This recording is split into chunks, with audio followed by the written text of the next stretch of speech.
급등락하는 주가. 무엇이 시장을 움직일까? 우리가 몰랐던 종목의 숨은 뒷이야기. 정윤성 앵커가 알려드립니다. 오후장 투자의 모든 것. K스탁 라이브.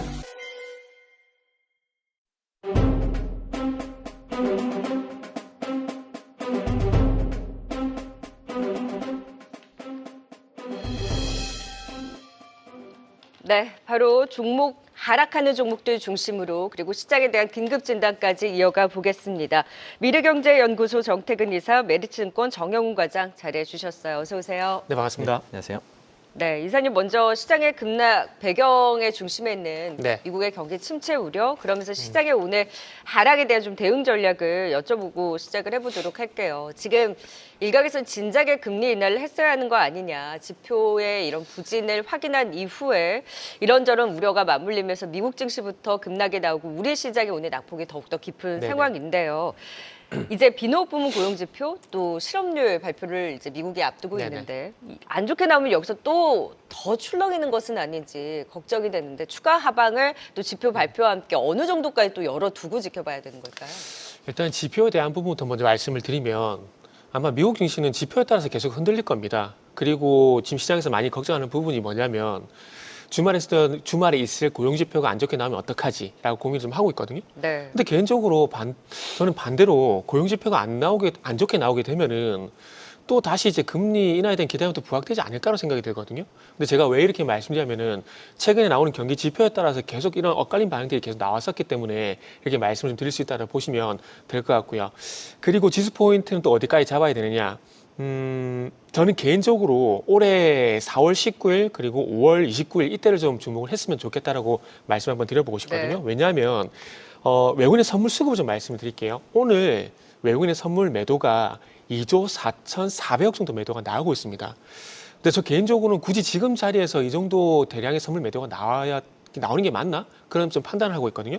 예를 들게 되면은 자 4월 19일 같은 경우에도 이때 당시에 이제 이란이 뭐 전면전을 한다 그런 얘기가 있었던 그날입니다. 그날인데 4월 19일 같은 경우도 외국인이 선물 매도를 1조 5천억 가량 했어요. 네. 그리고 또 시간을 또 뒤로 가보게 되면 5월 29일, 5월 30일 공교롭게도 이때도 바닥을 잡고 올라갔거든요. 이때 당시에도 외국인이 선물 매도를 2조 5천억 정도 했어요. 근데 이때 공통점이 뭐냐면 둘 다 일정 부분 지수 하락이 나오고 난 이후에 대량 매도가 나왔었거든요. 근데 지금도 비슷합니다. 그런가요? 그리고 제 경험상 외국인의 선물 매도가 조금 오버스러울 정도로 좀 대량으로 나올 때는 추가 하락이 좀 제한되고 생각이 좀 많았었거든요. 그렇기 때문에 저는 개인적으로 지금의 어떤 상황이 물론 짜증나고 화가 나는 상황은 맞습니다. 그러나 좀 냉정하게 방금 말씀드린 데이터들을 한번 찾아보시고 이런 데이터들이 맞는 경우가 많았다라면은 저는 굳이 겁을 먹을 필요는 없다라고 봅니다. 그래서 네. 제가 4월 19일 데이터, 5월 29일 데이터 말씀을 드리면서 지금은 오히려 제가 봤을 때는 낙폭과대 여기에 대한 준비를 하는 게 저는 맞다라고 봐요. 네. 그래요. 그래서 시장의 지금 대응 가장 중요한 관전 포인트, 핵심 포인트가 무엇이냐라고 여쭤보고 싶었는데 리스크 관리냐, 지표 확인이냐, 낙폭 과대냐. 네. 근데 지금은 낙폭 낙폭 과대. 과대에 네네. 조금 더 무게를 싣고 지금 그간의 데이터를 봤을 때 시장 하락 이후에 나온 외국인의 대량 선물 이후에는 좀 바닥을 잡고 네네. 그래도 반등의 힘을 보여주더라. 지금 조금 더 참고 기다려보자. 지금은 팔 때가 아니라 조금 더 버티면서 낙폭 과대에 따른 반등을 기대해 볼 수 있는 자리다라는 의견을 주셨습니다. 조금 더 종목으로 대응 전략 좁혀가 보도록 할까요? 바로 첫 번째 인급중 만나보겠습니다. 오늘은 반도체주에 대한 대응을 안 할 수가 없는 날입니다. SK하이닉스의 급락 낙폭이 깊어도 너무 깊은 상황입니다. 그 외에 다른 AI 반도체, 지금 소부장 쪽의 급락도 뼈아픈 상황인데요. 12% 급등 보인 이후에 엔비디아가 간밤에 6%의 하락을 보였고 AI 반도체에 대한 그 힘이 체력이 또 예전만 못하고 불안하죠. 여기다가 지금 애플이 엔비디아와 이별을 고하고 나서 구글 칩을 쓰고 점점 차세대 AI 칩에서 HBM이 없는 설계가 나오는 거 아니냐. 그러면서 엔비디아의 독점 체계 균열이 생기는 거 아닌가 하는 우려가 고가 부근에서 더 차익 실현을 세게 나오게 하는 또 작용을 하고 있는 상황이죠. 엔비디아와 그와 밀접한 종목들을 본다면 여기서 더 변동성을 키울 수 있는 건가요? 정태근 이사님, 지금 SK하이닉스를 보시는 시각은 어떨까요? 일단 매수 관점입니다. 매수. 네네. 네. 일단은 종목이 하락을 할 때 시장 영향이냐, 종목 자체 이슈냐 이거부터 먼저 봐야 되거든요. 네. 지금 SK하이닉스 같은 경우는 결론부터 말씀드리면 시장 영향이라 보는 게 저는 맞다라고 생각을 하고 있습니다. 자, 삼성전자 플러스 하이닉스가 언제부터 하락을 했는지 한번 보자고요. 7월 17일 날 이거 다시 리바이벌 하지만은 트럼프가 이제 대만의 방위 분담에 대한 얘기를 하게 되면서 TSMC가 3% 하락을 했고요. 그러면서 그날부터 삼성전자 하이닉스가 같이 하락을 하게 되면 시장이 같이 내려왔거든요. 결국 이 얘기는 뭐냐? 그러니까 시장이 원인이라는 겁니다. 그러면 조금 전에 시장에 대한 부분들을 말씀드렸을 때 충분히 말씀드렸잖아요. 네. 그래서 그런 부분들을 감안해 보게 된다면은 하이닉스 같은 경우는 시장 하락과 동반해서 하락이 나온 부분들이 있기 때문에 만약에라도 다음 주에 시장이 돌아서주게 된다면은 추세적 상승은 추후에 걱정해야 될 부분들이고 적어도 낙폭과대로 인한 회복 가능성은 상당히 높다라고 판단을 좀 할 수가 있습니다. 그렇기 때문에 일단 낙폭과대 대응을 하는 게 맞다라고 생각이 들고요. 그러면서 17만 원 이하 가격을 줄지 모르겠지만 저 개인적으로는 낙폭과대에 한번 노력 공략을 해보게 된다면 17만 원 이하 여기서는 저가 매수가 가능하다고 생각을 하고 있습니다. 그러면서 자연스럽게 시장이 좀 회복이 되게 되면서 삼성전자, 하이닉스 그러니까 반도체가 동반해서 올라가는 흐름을 체크하시면 저는 된다라고 말씀드리고 싶네요. 네, 그럼 보유자의 관점에서는 네네. 지금 SK하이닉스를 갖고 계신 분들 오늘의 이제 급락을 보고 반등을 네. 조차도 재차 이렇게 빼고 있는 거잖아요. 네. 그래서 반등을 할 때 내가 비중을 줄여야 하나 다시 한번 그 생각이 들게 하는 오늘의 하락이거든요. 그죠? 그러니까 반도체주는 반등 시 비중 축소 전략인가요? 일단은 저 개인적 그 하이닉스 기준으로 좀 말씀을 드리게 되면 만약 지금 가지고 있다라면은 이제 시장 회복과 같이 보라고 말씀드렸잖아요. 그러면 하이닉스 같은 경우는 전고점 부근 23만 5천 원까지는 일단 회복이 될 거라고 봅니다. 자연스럽게. 이렇게 본다라면 네. 홀딩하는 게 맞다라고 생각이 들고 오늘 지금 제가 말씀드리는 부분은 충분히 납득이 안 될 겁니다. 왜냐하면 네. 정말 하락이 크고 짜증난 상황이기 때문에 잘 안 볼 수 있는데 그럴수록 냉정하게 생각을 하셔야 되거든요. 그래서 혹시라도 매도 생각하신 분들은 이거 고민하셔야 돼요.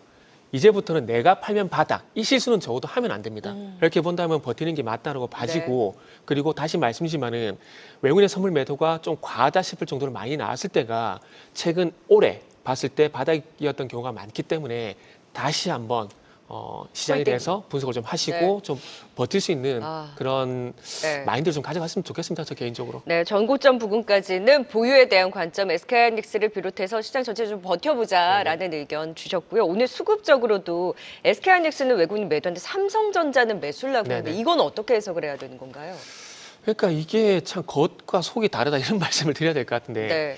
지금 그 외국 그러니까 이게 또 다시 말씀드릴게요. 4월 19일하고 5월 19일 같은 경우도 그때도 비슷했어요. 겉으로는 이제 전반적으로 이제 시장을 매도하는 것은 보였지만은 뒤로는 종목들을 매수하는 흐름들이 나왔었거든요. 그러니까 지금도 똑같다라고 봐요. 시장 전체 시장이 표면적으로는 시장을 밀어내는 것처럼 보이지만 그 뒤에서는 차익 거래로 해서 삼성전자를 매수를 하고 있다는 거. 그러니까요. 어찌 보면은 반등을 외국인들은 지금 대비를 하고 있다라고 저는 보는 게 맞다라고 생각하고 있습니다. 네, 삼성전자에 대한 매수도 의미가 있다. 네, 지금 전체적으로 그래도 낙폭과대한 데 따른 반등을 더 네네. 기대해 볼 수 있는 자리인 만큼 힘들어 좀 참고 버텨보자라는 의견을 주셨습니다. 자, 이어서 두 번째 임급종 만나볼까요? 자, 오늘 실적을 발표한 기업입니다. 화장품주들도 이제 속속 실적을 발표할 텐데 CNC 인터내셔널 실적 발표 이후 지금 12% 급락을 보이고 있습니다. 2분기 영업이익 118억 원, 전년 동기 대비 14% 증가한 실적을 발표했는데요. 시장 컨센에 살짝 밑돌기는 했습니다만 그래도 어느 정도 부합했다라는 평가입니다. 하지만 일단 깜짝 실적 어닝 서프라이즈는 아닌 거죠. 지금 정영훈 과장님 12% 급락 오후장의 낙폭을 더 키우고 있는데 네. 주가가 말해주는 걸까요? 이 실망감을? 사실 근데 오늘은 좀 시장 영향도 있기 때문에 네. 오히려 지금 이렇게 이 정도까지 급락할 실적이 아닌데 이 정도 이제 하락한다라고 한다면 이제는 그동안에 이제 어떻게 네. 보면 시장의 또 주도 섹터였잖아요. 네. 국내 이제 화장품 특히나 이제 ODM 기업들 같은 경우에 어떻게 보면 이제 넉넉히 이제 주가 상승하는 것만 바라봤던 투자자 입장에서는 이번에 이제 주가의 이렇게 급락 기간은 어떻게 보면 오히려 또 좋은 또 매수의 기회로 좀 활용해봐도 좋지 않을까 그렇게 보고 있고요. 부합도 아쉬웠던 것 같아요. 항상 네, 워낙 그렇죠. 눈높이가 높아졌어서. 네, 사실 오늘 실적을 보게 되면 시장의 기존의 이제 컨센서스에 거의 뭐 충족하는 네. 그런 시장 예상치를 충족시키는 실적이거든요. 근데 또 전년 대비해서 한 14% 이상 또 이제 영업이익도 성장을 했고요. 근데 이제 최근에 이제 워낙에 시장의 눈높이가 계속해서 높아지다 보니까 실적이 잘 나왔음에도 불구하고 좀 세론이 강하게 나오는 그러한 좀 상황이다라고 볼 수가 있겠습니다. 근데 사실 뭐 최근에 시장 컨셉 자체가 그동안에 이제 실적 기대감에 주가가 먼저 상승을 하고 오히려 실적이 잘 나온다 하더라도 이러한 매도세가 좀 강하게 나오면서 단기적으로 주가가 이제 변동성이 크게 나타나는 그러한 좀 경향이 있는데요. 지금 CNC 인터내셔널 같은 경우에도 그러한 컨셉으로 좀 오늘 좀 매도가 물량이 좀 강하게 나오고 있는 상황이고 여기에 또 오늘 또 시장 하락까지 더해지면서 좀 매물을 부르는 그러한 좀 악순환이 좀 겹치면서 좀 예상치 못한 오늘 좀 급락이 나온 것이 아닌가 그렇게 보고 있습니다. 일단은 지금 2분기 실적은 어느 정도 시장의 눈높이를 그래도 예상 부합하는 그런 실적을 좀 내놓았다라고 할 수가 있고요. 무엇보다 지금 사실 현재 최근에 이제 주가 상승의 이유는 지금 단기적인 실적이 아니라 지금 중장기적으로 봤을 때 이제 국내 이제 화장품 ODM 업체들이 이제 글로벌 시장에서 본격적인 지금 성장을 하고 있다라는 점, 이러한 점에서 이제 밸류에이션 프리미엄을 계속해서 지금 부여받고 있는 그러한 상황이었거든요. 지금 뭐 CNC 인터내셔널 같은 경우에도 최근에 이제 그 캐파 지금 이제 증축을 지금 마친 상황이고 3분기부터 추가적인 이제 캐파가 지금 가동이 되고 여기에 이제 북미를 비롯해서 이제 글로벌 시장으로 계속해서 지금 성장세가 지금 이어질 것으로 예상이 되기 때문에 오히려 지금 뭐 오늘 같은 이러한 주가 하락 또 이제 추가적인 만약에 하락이 나온다라고 한다면 좋은 또 투자의 좀 기회로 활용하는 게 좋지 않을까. 오히려 지금 밸류에이션 매력은 주가가 하락할수록 높아지고 있는 구간이다라고 보시면 될 것 같습니다. 네, 사실 다소 좀 부담이 있었던 그렇죠. 부분이 사실이었는데 오히려 주가 하락으로 인해서 밸류에 대한 부담이 완화되고 지금 실적이 그래도 어느 정도 양호하게 나왔음에도 불구하고 주가 낙폭은 좀 과도하다. CNC 인터내셔널은 조금 더 하방을 확대한다면 오히려 매수에 대한 기회로 보자라는 의견 주셨습니다. 네, 또 지금 이 시각 사이렌이 울리고 있는 종목도 살펴보도록 할까요? VI가 발동된 종목 과연 어디에서 또 사이렌이 울리고 있는지 시황센터 연결해 살펴보겠습니다. 권미정 캐스터. 네, 지금 VI 발동된 종목들 확인해 보겠습니다. 조금 전부터 이란과 이스라엘 간의 지정학적 불안이 강해지면서 관련 테마주들이 강세를 보이고 있습니다. 미래생명자원과 대주산업이 한시를 전후로 해서 상방 VI가 발동됐는데요. 모두 사료 관련주입니다. 지정학적 불안이 곡물값 상승을 야기할 수 있다는 불안의 테마성으로 움직이는 모습들 확인되고 있고요. 그럼 VI 특징주 통해서 시장 분위기 조금 더 자세히 살펴보도록 하겠습니다. 네, 첫 번째 VI 특징 종목은 휴니드입니다. 이스라엘과 이란의 갈등이 강대강으로 치닫고 있습니다. 이란이 이스라엘을 대상으로 피해 보복을 예고하고 확전 우려가 점차 커지고 있는데요. 이 소식에 휴니드가 수혜 기대를 받으면서 급등하고 있습니다. 휴니드는 이스라엘 방산 기업인 엘타에 장비를 납품한 바 있는데요. 이 이력이 부각되면서 급등 11시 30분경에 첫 번째 상방 VI가 발동이 됐고요. 1시 직전 두 번째 상방 VI가 걸리면서 현재도 17%대의 강세를 보이고 있습니다. 휴니드의 급등으로 다른 방산주들도 뒤이어 강세를 보였는데요. 코츠테크놀로지 또 RF 머티리얼즈가 뒤이어 상방 VI 발동됐습니다. 두 번째 VI 특징주는 케어젤입니다. 오늘 11시 40분경 부진한 실적을 발표하면서 이렇게 주가가 급락했습니다. 올해 2분기 매출은 204억으로 전년비 11% 늘었지만 영업이익은 61억을 기록하면서 전년비 19% 하락했는데요. 부진한 실적에 주가가 크게 하락하면서 하방 VI가 발동이 됐고요. 현재도 마이너스 18%대 하락하고 있습니다. 지금까지 VI 특징주 전해드렸습니다. 네, 시장 급락과 함께 지금 일부 테마주들만 의미 없는 VI 발동 들썩이는 움직임이 오후장 더 짙어지고 있습니다. VI 발동 종목 이번에는 방산 섹터에서 살펴볼까요? VI가 발동된 휴니드 그리고 코츠테크놀로지 방산 섹터가 또 오후장 더 들썩이고 있는 상황입니다. 중동 리스크와 더불어서 오늘 대성에너지 같은 경우에는 또 초급등이 나오면서 테마주들의 흐름이 지금 정신없이 또 나타나고 있는 상황인데 오늘 코로나 테마까지 또 움직임을 가져가고 있죠. 네, 휴니드. 방산 섹터는 글쎄 어떻게 봐야 될까요? 지금 그냥 시장 안 좋으니까 움직이는 그냥 하나의 현상으로 봐야 되는 걸까요? 네, 제가 드리고 싶은 말씀을 말씀하셨고요. 일단 휴니드는 매도 이걸 좀 드리도록 할게요. 그러니까 지금 제가 수요일 같은 게 흥구소위 같은 경우는 매수익을 드리고 지금 휴니드는 반대로 매도익을 좀 드리고 있는데 그러니까 이 부분은 이렇게 보셔야 될 것 같아요. 그 흥국소유 같은 경우는 홍해 사태 같은 부분들이 이어지고 있기 때문에 매수익을 좀 드릴 수가 있는 부분들이었고, 그리고 시간을 봤을 때 오늘은 테마밖에 갈 수밖에 없는 상황입니다. 그래서 그런 부분들이 있기 때문에 말 그대로 특징주, 그러니까 테마주로 봐야 되기 때문에 일단 매도익을 좀 드린 거고요. 그리고 또 두 번째는 확장 가능성.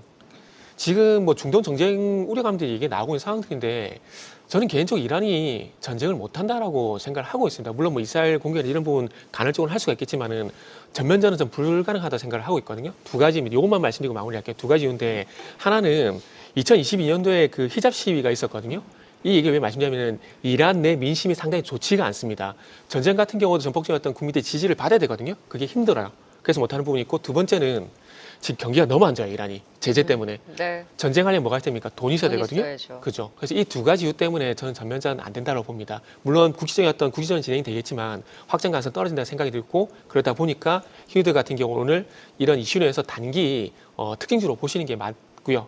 추경 네. 매수는 자제하자. 이렇게 말씀드릴게요. 그래, 시장의 안 좋은 틈을 타서 이런 테마주들에 대한 움직임, 오늘 이제 중동 리스크 관련한 종목들이 오후장 더 탄력을 받고 있구나 정도 하나의 현상으로만 보자. 일단 매도에 대한 의견 주셨습니다. 자, 이제 마지막 임급종 살펴볼까요? 오늘 이런 시장 하락에 이 종목의 빨간불이 유독 눈에 띄더라고요. 정말 많이 빠진 자리에 있기는 합니다만 하이브 살펴볼게요. 2.0 전략으로 체제 개선 본격화된다라는 긍정적인 분석이 더해지면서 오늘 바닥권에서 조금씩 반등에 나서고 있습니다. 오늘의 상승 네. 의미 있게 보셨습니까? 하락하는 날 오르니까 더 이 빨간불이 눈에 들어오더라고요. 네, 그렇습니다. 사실 더 이상 하락할 게 없는 거 아닌가. 그렇게 지금 개인적으로 네. 뭐 생각이 들었고요. 오늘 같은 시장 이제 급락 속에서 하이브가 오늘 3% 이상 상승을 하고 있는데, 물론 이제 하이브 2.0 이제 발표와 함께 이제 향후 이제 체질 개선에 대한 뭐 기대감으로 이제 기대감도 있겠습니다만, 사실 주가가 이제 고점 대비해서 거의 뭐 반토막 이상 지금 50포인트 이상 많이 빠졌어요. 하락한 그런 상황이기 때문에 이제는 뭐 추가적인 뭐 악재가 나오지 않는 이상 더 주가가 하락할 가능성은 좀 제한적이지 않은가 그렇게 보고 있고요. 그래서 지금 시점에서는 지금 바닥권에서 충분히 좀 매수 관점으로 봐도 좋은 시기가 아닌가 그렇게 보고 있습니다. 일단 뭐 오늘 표면적으로는 뭐 하이브 2.0 관련해서 시장에서는 일단은 뭐 기대감이 지금 단기적으로는 나올 것으로 좀 보여주고 있습니다. 특히나 이제 뭐 위버스 멤버십 서비스가 이제 4분기에 이제 론칭할 지금 론칭 계획을 좀 발표를 했기 때문에 관련해서도 단기적으로 좀 모멘텀이 좀 부각이 될 수 있는 상황이고, 네. 사실 근데 무엇보다 하이브 같은 경우에는 이미 최근에 이제 지난 6월에 BTS 진이 이제 전역을 하면서 올해 이제 4분기 이후부터 본격적으로 이제 활동에 들어갈 것으로 지금 기대가 되고 있습니다. 여기에 이제 내년도 2025년도 같은 경우에 이제 본격적으로 BTS 완전체 활동이 시작이 되게 되면 이제 실적 턴어라운드가 본격화될 그러한 시점이기 때문에 서서히 이러한 부분이 네. 이제 주가에 좀 반영될 수 있는 시기가 아닌가 그렇게 보고 있고요. 그래서 오히려 지금 시점에 좀 저가 매수 충분히 좀 노려봐도 좋을 만한 시기가 아닌가 그렇게 보고 있습니다. 네, 하이브 이제 빠질 만큼 빠진 자리에서 하방보다는 상방에 대한 기대가 더 높다. 매수에 대한 의견까지 들어봤습니다. 자, 이제 미리 보는 임급종 후보 두 분과 살펴보면서 마무리를 지어보도록 할게요. 지난 임급종 후보로 제시해 주셨던 종목 정영 과장의 네이버 대 정태근 이사의 오리엔탈 전공. 네, 오리엔탈 전공은 오늘은 좀 주춤하기는 합니다만 그동안 52주 신고가를 경신하면서 굉장히 좋은 움직임을 보여줬습니다. 승리 도장을 가져가고요. 이렇게 하락한 이후에 시장에서 조금 더 안정적으로 끌고 갈 수 있는 또 미리 보는 임급종 후보 만나보도록 하겠습니다. 정태근 이사님 어떤 종목인지 바로 임급종 후보 60초 네. 들어가 보도록 할게요. 일단 죄송하게도 오늘 그 단기로 볼 만한 종목을 준비해가지고요. 네네. 하스라는 종목을 준비를 했어요. 네네. 일단 바이오 좀 선택을 했는데 최근에 그 어제 상승위가 좀 뚜렷하게 나오지는 않고 있는데 제가 보기엔 이런 이유인 것 같습니다. 오스트리아 임플란트 이슈가 좀 반영이 되는 것 같아요. 그 오스트리아 임플란트가 브라질 임플란트 업체를 인수하고 난 이후에 미국의 나스닥에 상장이 돼 있는 임플란트 기업 진비를 인수를 현재 추진을 하고 있다는 얘기가 있습니다. 그래서 어찌 보면은 그 치과 사업을 하고 있다는 부분들이 좀 연관성이 있어서 같은 이런 반응이 나오는 거 아닌가 좀 생각을 하고 있고요. 그리고 이제 오스트리아 임플란트가 이 진비를 인수를 하게 되면은 남미 그리고 북미 쪽으로 이제 글로벌 영역이 확장이 되게 되는데 하스 같은 경우도 마찬가지로 글로벌 전반적으로 이제 영역을 확장을 해 나가고 있는 상황입니다. 매출에서 수출 비중이 91%가 되고 그 해외 수출 비중에서 북미라든지 남미 쪽에서 차지하는 비중 상당히 좀 많거든요. 그래서 아마 이런 연결고리 때문에 아마 주가 좀 들썩이는 것이 아닌가 좀 생각이 들고, 그리고 마지막으로 하나 말씀드릴 부분은 네. 세계 최초로 이제 보철 수복 소재인 나노 리튬 디실리케이트 이걸 개발을 했는데 이거 상용화를 진행하게 되면서 네. 그렇군요. 네. 네. 하스는 좀 단기적으로 매매할 수 있는 네네. 종목으로 꼽아주셨고 어제 탄력이 좋았고 오늘 또 낙폭이 깊은 만큼 이런 변동성을 이용한 매매로 짚어주셨습니다. 자, 정영훈 과장은 여기에 조금 더 안정적으로 끌고 갈 수 있는 종목인 네. 것 같아요. 바로 만나볼까요? 60초 들어갈게요. 네, 오늘 같이 뭐 하락장에서도 오늘 상승하고 있는 이제 어떻게 보면 시장의 대표적인 또 경기 방어 섹터 중 하나인 음식료 섹터 중에서 롯데칠성을 오늘 좀 가지고 나왔습니다. 뭐 최근에 이제 주가 흐름 보시면 꾸준하게 좀 상승을 하고 있고 오늘 같은 시장에서도 지금 플러스 지금 그러네요. 유지를 하고 있는데요. 그러한 이유는 최근에 이제 파키스탄 펩시를 비롯해서 뭐 지금 그러니까 필리핀 펩시를 비롯해서 파키스탄이라든지 미얀마 이러한 해외 시장에서의 지금 성과가 지금 상당히 좀 좋게 지금 나오고 있고 뭐 아시다시피 삼양식품을 필두로 한 최근에 음식료 업체들이 좀 각광을 받았던 이유가 이제 글로벌 확장성인데 롯데칠성 같은 경우에도 이러한 글로벌 확장성이 지금 주목받고 있다는 점에서 지금 시점에서 계속해서 좀 주목을 해봐야 되지 않을까 그렇게 보고 있습니다. 여기에 또 8월 달부터 이번 달부터는 가격 인상 효과로 인해서 이러한 비용에 대한 부담도 좀 상쇄할 것으로 예상이 되고 있고요. 지금 현재 주가 수준도 지금 PR 8배 정도에 불과한 상황이기 때문에 그동안에 항상 이 저평가 요인이었던 이제 글로벌 이제 확장성에 대한 여기까지 부분 기대해봐도 좋지 않을까 듣겠습니다. 싶습니다. 그렇습니다. 글로벌 그리고 앞으로 또 실적적인 부분에 있어서도 가격 인상과 함께 더 호조를 이어갈 수 있겠다. 롯데칠성까지 미리 보는 임급종 후보로 또 확인해 봤습니다. 지금까지 두 분과 임급종 진단 들어봤어요. 정태근 이사 그리고 정영훈 과장이었습니다. 고맙습니다. 네, 감사합니다. 계속해서 다양한 경제 이슈를 알고 싶다면 구독과 좋아요, 알림 설정 부탁드립니다. AI 캐스터 권미정이었습니다.